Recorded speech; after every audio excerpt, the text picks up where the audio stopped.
céu mais alegria por um só pecador que se converte, do que por 99 justos que não precisam de conversão.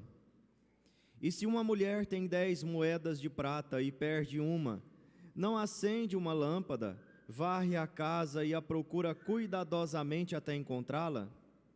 Quando a encontra, reúne as amigas e vizinhas e diz: alegrai-vos comigo, encontrei a moeda que tinha perdido.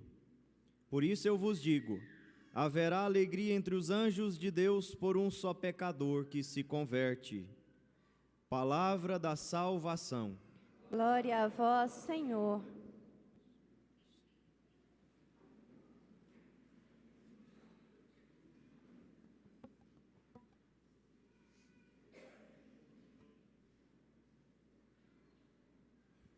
Queridos irmãos, nós ouvimos agora no Evangelho de Lucas as parábolas da misericórdia.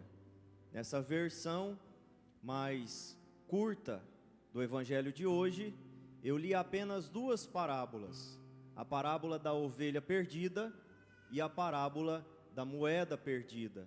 E a outra parábola seria a parábola do filho pródigo, do filho perdido.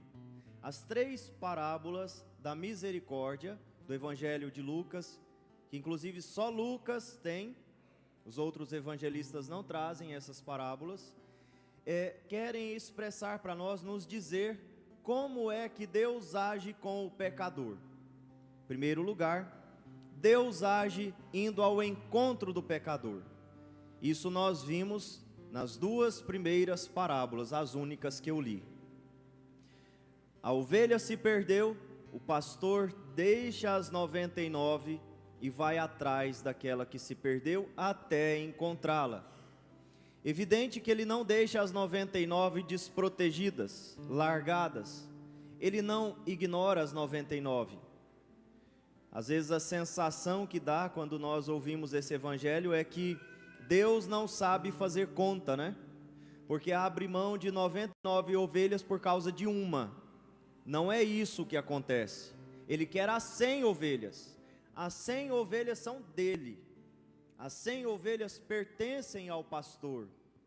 Então ele deixa 99 no aprisco, protegidas, e vai atrás da que se perdeu, porque todas pertencem ao pastor. Então Deus vai ao encontro, como o pastor vai ao encontro da ovelha que se perdeu, Deus vai ao encontro do pecador. Procura aquele que se perdeu, como a mulher procura a moeda de prata que perdeu dentro de casa. Varre a casa, arrasta os móveis, acende uma lâmpada, procura a moeda até encontrar, e quando encontra, faz festa. Deus procura o pecador. Deus vai ao encontro daquele que se perdeu. Em outras palavras, Deus não desiste de nós. Nós muitas vezes desistimos de nós, desistimos do outro, desistimos de Deus. Deus não desiste de você. Deus não desiste do pecador. Na terceira parábola, a parábola do filho pródigo, não é exatamente Deus que vai ao encontro, mas é Deus que espera. O filho pede a herança de um pai vivo. Veja o insulto, né, que esse filho faz ao seu pai: dai-me a parte que me cabe da herança. Não lhe cabe herança, pois o pai está vivo. Mas o que significa esse pedido inusitado desse filho pródigo? Senão o pedido ou a postura que nós temos diante de Deus, quando falamos para Ele: eu sei o que é bom para mim, eu sei o que é importante para mim, eu vou atrás do que eu quero, não importa como, não importa as consequências, eu sei o que é bom para mim. O Senhor não sabe nada, o Pai não sabe, Deus não sabe. Eu sei o que é bom para mim, eu sei o que eu preciso. A vida é minha, os bens são meus, os dons que eu tenho são meus, as pessoas que eu tenho são minhas. Meu filho é meu. Minha filha, meu pai, minha mãe, meu avô, minha avó, meus amigos, são todos meus. Essa postura do filho diante do pai, pedindo, dai-me a parte que me cabe da herança, quer dizer justamente a postura do homem diante de Deus, dizendo, dai-me tudo que eu preciso, para que eu viva a minha vida do jeito que eu quero, para que eu viva a minha vida buscando o que eu quero. Dai-me saúde, dai-me força, dai-me inteligência, para eu fazer o que eu quero. É isso. Nós temos essa postura diante de Deus, a postura daquele que acha que é dono da própria vida. Nós não somos. Eu queria dizer para você que é mãe e pai, e ficou essa semana aflito porque o filho ficou longe de casa. Coitadinho, nunca dormiu fora de casa. Coitadinho do meu filho, vai sofrer, porque vai ficar rezando 3 dias, 2 dias inteiros. E eles sofreram muito. Pode olhar na cara deles, eles estão morrendo de sono. E ainda tem 2 horas de homilia. Vocês aguentar 2 dias, que são 2 horas de homilia? Mas não são só vocês que estão dormindo, os servos estão também com sono, porque eles trabalharam muito, vieram de longe. Os servos daqui, as famílias que acolheram vocês, as pessoas que cozinharam, as pessoas que limparam o lixo de vocês, as irmãs que rezaram aqui com a comunidade, o seminarista, todo mundo está cansado. Coitadinho do meu filho. Eu quero dizer para senhora, sua mãe, jovem, senhor seu pai, vocês não pertencem a eles. Seu filho não é seu, sua filha não é sua. Sua filha e o seu filho são de quem? Do Padre Geraldo? Não, de Deus. Ah, padre, mas isso eu sei, não precisa o senhor dizer. Quem aqui não sabia que o seu filho pertencia a Deus, levanta a mão. Todo mundo. E por que quando o filho morre, amaldiçoa a Deus, fala contra Deus? Porque quando a avó morre, a avó de 300 anos, mas padre, Deus tirou a minha avó de mim. Ele não é amor, Ele não tem misericórdia, Ele não olhou para mim. A avó tinha 300 anos, e ainda briga com Deus porque ela se foi. Se é verdade que vocês sabem que os filhos de vocês, que os pais de vocês, que os avós de vocês, que os irmãos de vocês, são todos de Deus, porque a revolta quando alguém se vai. Então, na verdade, não é bem assim. Na verdade, não é bem assim. Dai-me a parte que me cabe da herança significa isso. Dizer, o meu filho é meu e eu não permito que ele se vá. A minha avó é minha e eu não permito que ela se vá. É minha, dai-me a parte que me cabe. É a nossa postura, soberba, arrogante. Achamos que somos donos das pessoas que Deus colocou em nossa vida. Não somos donos. Os pais, eles devem administrar a vida dos filhos, não como se os filhos fossem deles, mas os filhos são de Deus e por isso precisam levar eles para Deus, como Santa Rita fez quando viu que os filhos iriam pecar. O que ela fez? Vocês sabem. Santa Rita, quando viu que os filhos iriam cair no pecado, pediu, Senhor, leva, antes que eles pequem. Tem que ter coragem, tem que ter fé para fazer isso, tem que acreditar realmente que os filhos são de Deus, que os pais são de Deus, que eu sou de Deus. Sua vida não te pertence, mas o filho pródigo, ou seja, nós, muitas vezes diante de Deus, somos assim, batemos o pé e falamos, isso é meu, me dá, deixa eu ir embora, deixa eu cuidar da minha vida, deixa eu fazer do meu jeito. E qual é o resultado? Vocês conhecem a parábola, vocês sabem. O que acontece com o filho que sai para gastar os bens do pai, os dons que o pai lhe deu? O que acontece? Acaba, fica na miséria, fica na penúria, gasta tudo com prostitutas, diz a parábola, gasta tudo numa vida devassa. E o que acontece? Acaba. É claro, porque o pai é o provedor de todas as coisas. Se eu me afasto dele, eu posso até ter alguma coisa por um tempo, mas logo acaba. As reservas que eu tenho não são minhas, eu não sou fonte de nada. Ele, se eu me afasto da fonte, seca. Então ele vai embora. E o que acontece com esse filho que saiu feliz, acreditando que ali era o caminho da felicidade, o caminho da satisfação, o caminho da salvação, é ficar longe do pai, curtir a vida, gastar a vida longe de Deus. O que acontece? Ele cai na miséria. E quando ele cai na miséria, ao invés dele reconhecer, ao invés dele naquele momento dizer: meu Deus, o que eu fiz, vou voltar para o meu pai, o que ele faz? Pede um emprego, procura um emprego.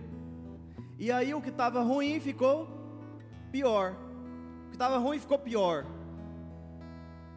Pede um emprego. E no emprego dele ele não pode nem comer a lavagem dos porcos. Vai cuidar de chiqueiro, vai cuidar de porcos. E tem vontade de comer a comida dos porcos e não pode.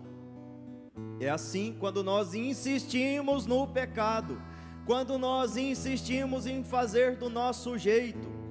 Você já teve muitas provas de que do seu jeito não funciona, mas você insiste, e você insiste, e dá um jeitinho para lá, um jeitinho para cá. Qual é o resultado? Chiqueiro. Qual é o resultado? Lavagem. Abaixo do fundo do poço. E aí, graças a Deus, naquele momento, o filho pensou: meu pai trata com dignidade os empregados, então vou voltar para o meu pai, vou pedir um emprego, pedir perdão, mas pedir um emprego. Ele não pensou em ser filho, pensou em ser empregado, para ser tratado com dignidade. Ele volta. E qual é a postura do pai? Nas duas primeiras parábolas, Deus vai ao encontro, procura a ovelha perdida, a moeda perdida. O pai espera. E ele não julga, ele não critica, ele não despreza, ele acolhe, abraça, beija. Acolhe, abraça, beija. Devolve uma dignidade para ele que ele nem tinha. Traz lá a túnica, traz o anel, traz as sandálias. Vamos revestir esse menino com uma dignidade que ele nem tinha antes. Agora ele tem túnica, agora ele tem sandália, agora ele tem anel. Ele perdeu tudo, ganhou tudo de volta e muito mais. Ele achou que o pai iria desprezá-lo, e o pai acolheu aquele menino, abraçou aquele menino, sem julgamentos, sem reservas, abraçou. Vem aqui. Este menino estava morto e voltou a viver, estava perdido e foi encontrado. É assim que Deus age conosco. A misericórdia de Deus é justamente isso: ir ao nosso encontro, nos procurar. E nos procura de que maneira? Qual é a maneira de Deus nos procurar? Qual é a maneira de Deus procurar a ovelha perdida, a moeda perdida? Qual é a maneira, senão através da palavra que vocês agora estão ouvindo, por exemplo? É Deus indo ao seu encontro, ao seu coração e dizendo: volta, eu te quero próximo, eu te quero aqui comigo, o seu lugar é junto comigo. Através da Eucaristia, Deus vai ao seu encontro e diz: volta, o seu lugar é comigo, você está perdido, mas comigo você tem segurança. Volta para o meu aprisco, volta para as minhas mãos, volta para os meus braços. Ele faz isso através da palavra que você escuta da Eucaristia, dos irmãos, de uma música que você escuta, de um trecho bíblico que você tem contato quando resolve abrir a Bíblia, porque às vezes você nem sabe que tem Bíblia, né? A gente pergunta para a pessoa: escuta, o senhor tem Bíblia? Sim, padre, mas eu preciso procurar. Tem algum canto por aqui na casa? Tem. É procurar a Bíblia, dentro da gaveta, embaixo dos trem, embaixo das revistas, escondido no armário, lá no maleiro, lá em cima. Está aqui guardadinha, amarrado na sacolinha, para ninguém mexer. Então você vai lá e abre a Bíblia, tem acesso a um trecho da Escritura e Deus fala com você. Deus que vai ao seu encontro, às vezes nas provações, nos momentos de sofrimento, nos momentos de angústia. Deus faz as suas visitas justamente nesses momentos. As visitas divinas vêm quando a gente está sofrendo, quando a gente está na miséria, às vezes, com uma doença, quando a gente perdeu alguém. Quanta gente se converte diante de uma dor, por causa de uma dor. É Deus visitando a pessoa também na dor. Deus visita, e Deus te acolhe quando você diz: eu quero. Porque se por um lado Deus vai ao seu encontro para te chamar: volte, venha, aqui é o seu lugar. Por outro lado, você tem que dizer: eu quero, eu quero. Você tem que dizer sim para Deus, porque se você disser não para Deus, Ele vai respeitar. Uma pessoa próxima a mim me disse esses dias: padre, por que Deus não obriga o meu filho a fazer o que é certo? Eu obrigaria se eu fosse Deus. E eu disse: justamente, você não é. Por isso também você não pode ser Deus, porque Deus não obriga, Ele não desrespeita as próprias leis que Ele criou, e Ele nos deu a liberdade para nós escolhermos estarmos do lado de cá ou do lado de lá. E aqui Ele é misericordioso quando Ele oferece tudo e você diz: dai-me a parte que me cabe, eu quero ir embora. Quando Ele diz: mas aqui você tem tudo, você diz: mas eu não quero, dai-me a parte que me cabe, dá a minha vida, dá os meus dons, dá os meus bens, eu vou embora. Quando você diz isso, Deus é misericordioso também. Então, se por um lado Ele vai ao seu encontro, por outro lado você tem que ir ao encontro de Deus. Você tem que vir ao encontro de Deus dizendo: sim, eu quero, eu seguirei. Porque se você disser não, Ele vai respeitar. Ele vai respeitar, mesmo que o seu coração fique ferido, mesmo que doa no coração de Deus, Ele vai respeitar a sua decisão. Só que a sua decisão vai te levar para o buraco. Nós já refletimos, vai te levar para o chiqueiro, para a miséria. Então Ele não é Deus? Sim, eu repito, justamente por isso Ele é Deus, porque Ele respeita, Ele não obriga ninguém a amar, Ele propõe, Ele não impõe, propõe. E nós, e aqui eu termino, se nós queremos ser uma comunidade misericordiosa como Deus, e devemos ser, precisamos também realizar esses mesmos gestos. Esse mesmo movimento de Deus deve ser reproduzido nas nossas pastorais, deve ser reproduzido na nossa comunidade, ir ao encontro de quem se perdeu. Foi o que a gente fez aqui com os jovens.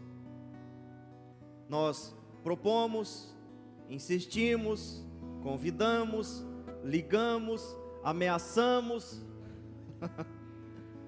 Não foi assim? Muitos de vocês foram ameaçados por mim. E eu ameacei com gosto, porque eu sei que vocês precisam disso. Como Deus que vai ao encontro e pega a ovelha, coloca no ombro e fala: vamos. E isso não contradiz o que eu acabei de dizer, porque no fundo, no fim, você vai ter que dizer sim. E você disse está aqui. Você disse está aqui conosco. E esteve conosco esses dias, jovem. Não só vocês, mas também os pais de vocês estiveram aqui enquanto vocês estavam lá. Eles também disseram sim, estiveram aqui por um momento, escutando a palavra, rezando por vocês, preparando o coração para acolher vocês. Como o pai quer acolher o filho que está longe, o pai da parábola da misericórdia, também os pais de vocês querem acolher vocês, sem julgamentos, sem jogar na cara o que vocês fizeram, dizendo: vem aqui, eu quero vocês próximos, eu quero amar vocês mais ainda, muito mais do que eu já amei. Nós como comunidade precisamos ir ao encontro. E por outro lado, também, quando a pessoa vem dizer o seu sim, nós precisamos abraçar essa pessoa, acolher essa pessoa. Podemos ser como aquela pessoa que disse para outra pessoa: aqui dentro desta igreja, seu lugar não é aqui, vai embora. Você é esquisita, você é estranha, o seu lugar não é aqui, vai embora. Eu escutei isso. Quer dizer, não falou para mim, né? Mas eu escutei a história.